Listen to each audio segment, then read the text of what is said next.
자, 방금 전에 장동혁 대표가 기자들에게 김영환 충북지사 가처분이 인용한 것에 대해서 법원이 정치에 너무 깊숙이 개입하고 있다라는 입장을 밝혔습니다. 법원에 한번 또 시위 가셔야 되겠네요.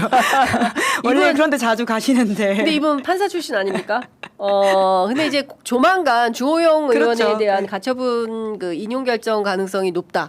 이런 전망이 또 예. 나오고 있어요. 그런 거에 대한 선제적 메시지가 아닐까라는 생각이 들고요. 예. 그러니까 결과적으로 사실 그 김영환 지사 같은 경우에는 상대적으로 주호영 의원보다는 인용 가능성이 낮다라고 하는 판단들이 좀 주변에 있었던 것 같은데 김영환 지사조차도 이제 가처분 인용이 됐다라고 하는 것은 네. 주호영 의원은 될 가능성이 높지 않겠냐라는 이야기가 있는 거거든요. 이제 그래서 좀 여러모로 수세 사실은 못 본 척하긴 했었지만 그 징계 국면에서도 배현진 의원이라든지 김종혁 전 최고위원에 대한 것들도 다 판판이 법원에 의해서 장동혁 지도부의 결정들이 그러니까 지금 다 제지를 당한 바가 있습니다. 그러다 보니까 이런 이야기를 하고 있는 것 같은데 네. 이제 여러모로 가도 참 민망한 상황이 되었다 싶긴 그러니까 합니다. 국힘은 지금 어떻게 되는 겁니까? 이정현 공관위원장이 그만두고 광주 전남 특별시장에 도전을 하고 공관위원들이 싹 다 사퇴를 했는데 지금 그 공천을 지금 새로운 사람이 한다. 컷오프된 예. 사람들이 지금 뭐 불복을 하면서 또 새로운 박덕흠 위원장이 오고 막 이게 어떻게 되는 거예요? 저 정말 질서가 없어. 정치부 무질서하다. 기자 하면서 이런 공천은 처음 봐서 그러니까요. 끝날 때까지 끝난 게 아니다 예, 싶기도 예, 하고요. 예.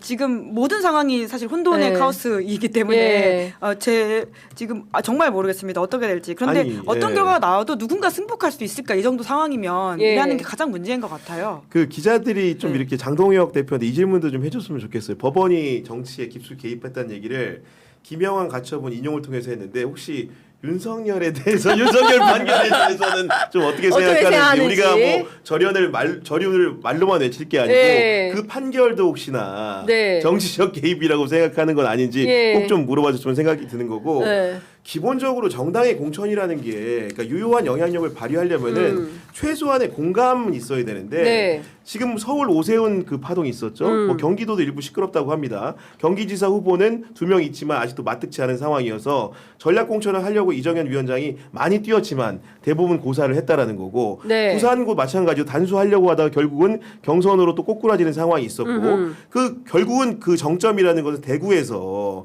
사실은 가장 유력한 후보 둘을 잘라냄으로 생긴 문제이기 때문에 보편적인 공감 자체를 못 받는 방식으로 공천을 하다 보니까 법원이 정치한다고 하는데 법원도 이제 이렇게 막 하는 거예요. 그러니까. 누가 보더라도 국민 다수가 보더라도 법원 편일 거라는 확신이 있기 때문에 움직이는 거지. 사실은 정당 사무에 대해서는 지금까지 관례상으로는 그렇죠. 법원이 네. 거리를 두는 게 맞았어요. 맞아요. 근데 판사가 보기에도 대충 지형을 보니까 이거는 정말 아니라고 아니다. 생각이 들었기 때문에 네. 이렇게 철퇴를 가는 겁니다. 지금. 그러니까요. 예.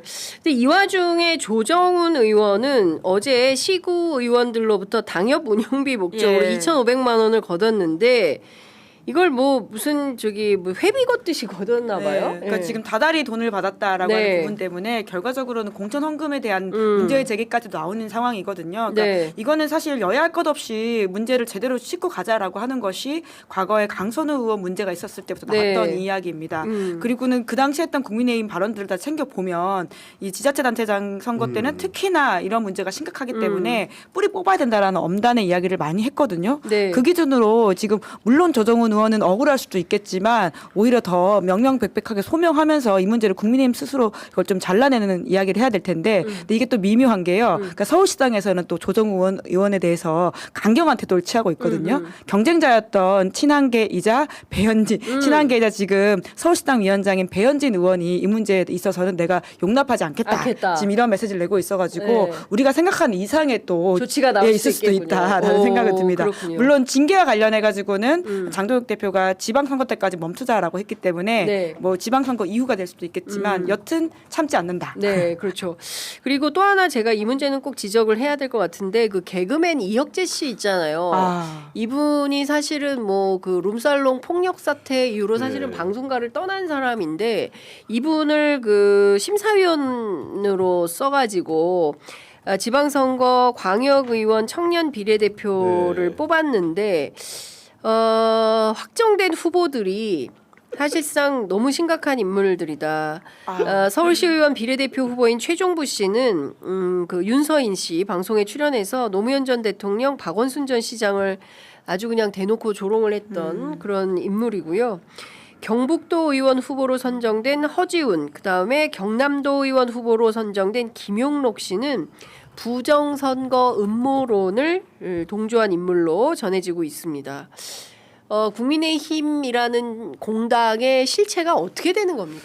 그러니까 심사를 보는 사람도 그렇고 심사를 받는 사람도 그래요. 네. 특히 이혁재 씨 같은 경우에는 이게 뭐 윤허개인까지 갈 필요도 없습니다. 본인 개인적인 사생활의 문제로 여러 가지 그러니까요. 입길에 올랐고 지금 방송 출연도 제가 보기에는 제대로 하기 어려운 정도의 상황인데 그런 사람을 두고 공당에서 가장 국민의 민의의 대변자 쉽게 얘기하면 그 시의원이나 공직자 뽑는 공직자를 네. 뽑는 그런 자리에 심사위원으로 세웠다는 것 자체가 정말로 말도 안 되는 결정이라고 생각을 하는 거고 심지어는 이제 그 과정상의 에피소드도 하나 있었다는 거 아닙니까? 어떤 이제 친구가 예를 들면 이게 한동훈 오디션 만세. 방송이다 보니까 6명이 심사위원 앉아 있으면 이렇게 파란불이 네. 3개 이상 들어오면 아마도 이제 통과하는 이런 네. 방식인 것 같은데 아무도 자기에게 이제 이렇게 호의를 보이지 않으니까 뭐 한동훈 만세 뭐 이런 거 네. 외치고 했더니 이분이 이렇게 하고 나서 그냥 에피소드로 넘어갔으면 해프닝으로 넘어갔으면 아무 문제가 없는데 이혁재라는 사람이 또 유튜브 방송에 출연해가지고 네.